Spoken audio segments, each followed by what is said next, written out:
बिल्कुल। और बहुत सारे लोग हैं जो डर नहीं रहे कांग्रेस के बारे में, वो सब हमारे, उनको अंदर लाओ, और जो हमारे यहाँ डर रहे हैं उनको बाहर निकालो।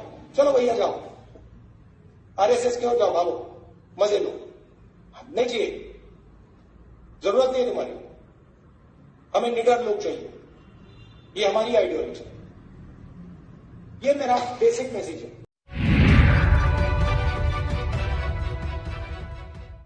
नमस्कार, इन खबर में आपका स्वागत है। कांग्रेस नेता राहुल गांधी आरएसएस और प्रधानमंत्री नरेंद्र मोदी के खिलाफ बोलते हैं, खूब बोलते हैं, ताल ठोक करके बोलते हैं।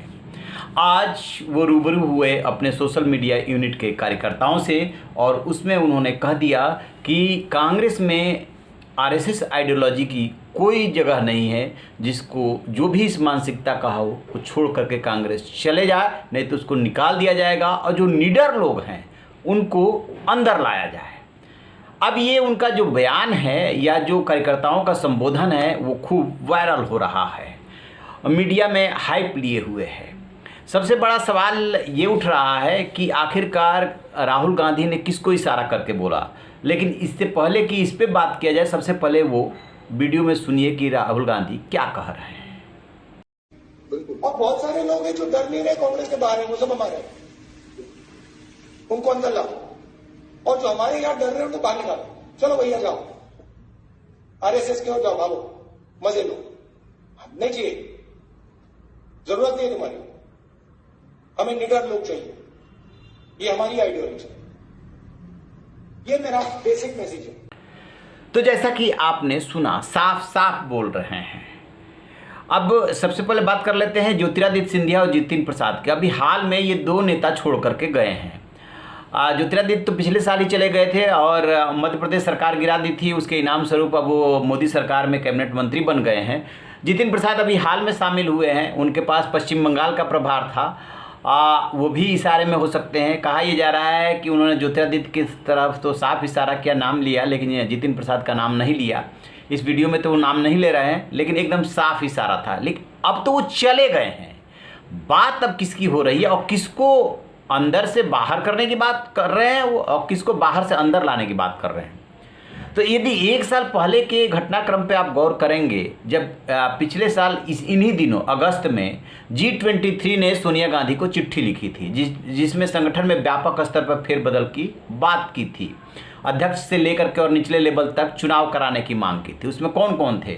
उसमें गुलाम नबी आज़ाद थे, आनंद शर्मा थे, कपिल सिब्बल थे, शशि थरूर थे, भूपेंद्र सिंह हुड्डा थे, अशोक चौहान थे, बहुत सारे नेताओं, जितिन प्रसाद भी थे, बहुत सारे नेताओं का उसमें नाम था।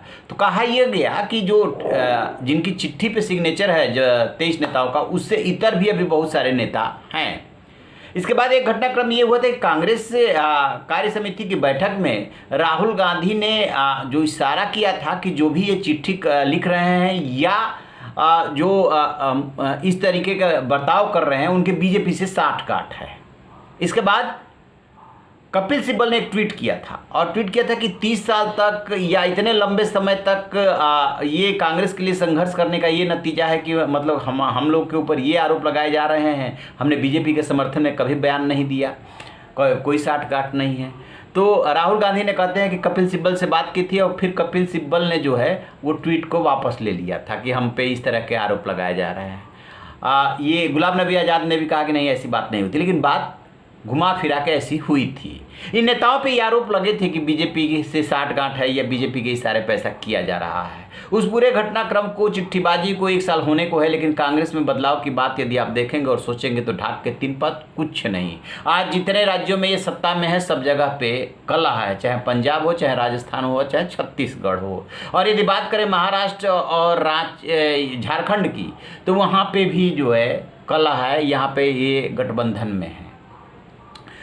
तो कहीं ना कहीं राहुल गांधी का इशारा ऐसे ही लोगों से है जो कि आरएसएस के प्रति सॉफ्ट कॉर्नर रखते हैं या हिंदूवादी विचारधारा के प्रति सॉफ्ट कॉर्नर रखते हैं और कांग्रेस में बने हुए हैं। तो यदि कांग्रेस के इतिहास पे गौर करेंगे तो 1885 में ए.ओ. हुम ने कांग्रेस की स्थापना की थी। उसके बाद कांग्रेस का मकसद जो था वो था देश को आज़ादी दिलाना। उस समय क्या हुआ था कि जो भी इस पार्टी में आया, देश की आज़ादी के लिए संघर्ष कर रहा था, सभी शामिल हुए थे। और बाद के दिनों तक कांग्रेस में चाहे लेफ्ट विचारधारा हो, चाहे समाजवादी विचारधारा हो, चाहे राइटिस्ट विचारधारा हो, श्यामा प्रसाद मुखर्जी नेहरू जी के कैबिनेट में मंत्री थे। तो वो लेफ्ट और राइट सभी तरह की विचारधाराओं को समाहित करके कांग्रेस चली।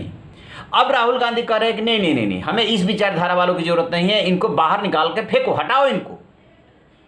तो ये सवाल उभरता है कि उनका इशारा किन के तरफ है। ज्योतिरादित्य सिंधिया और जितिन प्रसाद का तो साफ समझ में आ रहा है कि चलिए वो छोड़ करके चले गए। अब किसके तरफ है और किसको वो अंदर लाना चाहते हैं?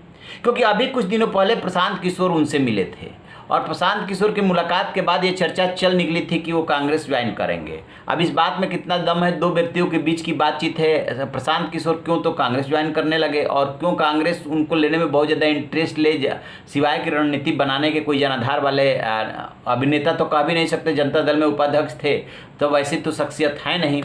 तो ये बात ऐसी, बाद में ये भी बात आई कि वो पंजाब के मसले को लेकर के मिले थे और कैप्टन अमरिंदर और नवजोत सिंह सिद्धू, चूंकि दोनों से उनके रिश्ते अच्छे हैं, नवजोत सिंह सिद्धू को उन्होंने कांग्रेस में शामिल कराया था। कैप्टन अमरिंदर का अभी भी सलाहकार है, उनको कैबिनेट का दर्जा दिए हुए हैं, इसलिए कहीं ना कहीं बीच बिचाव वो कर रहे थे। तो जो जिन नीडर नेताओं की तरफ वो बात कर रहे हैं कि ये जो नीडर नेता हैं जो बाहर हैं या किसी भी पार्टी में, उनको अंदर लाइए, वो इशारा किसकी तरफ है और बोल रहे हैं तो खुल के क्यों नहीं बोल रहे हैं? और क्या माना जाए कि राहुल गांधी के नेतृत्व में कांग्रेस के वैचारिक रूप से बदलाव हो रहा है? अब वो कहीं ना कहीं एक विचारधारा के पक्षधर बनती जा रही है या आरएसएस विरोधी विचारधारा के पक्षधर बनती जा रही है? ये सब गौर करने वाली बात है। खुल के वो कुछ नहीं बोले, लेकिन इशारों से साफ लग रहा है कि उसमें G23 भी शामिल है और भी नेता हो सकते हैं जो उनके दिमाग में चल रहा हो, लेकिन G23 तो साफ दिख रहा है। और सामने जो गए हैं वो ज्योतिरादित्य सिंधिया और ये जितिन प्रसाद तो दिख ही रहे हैं।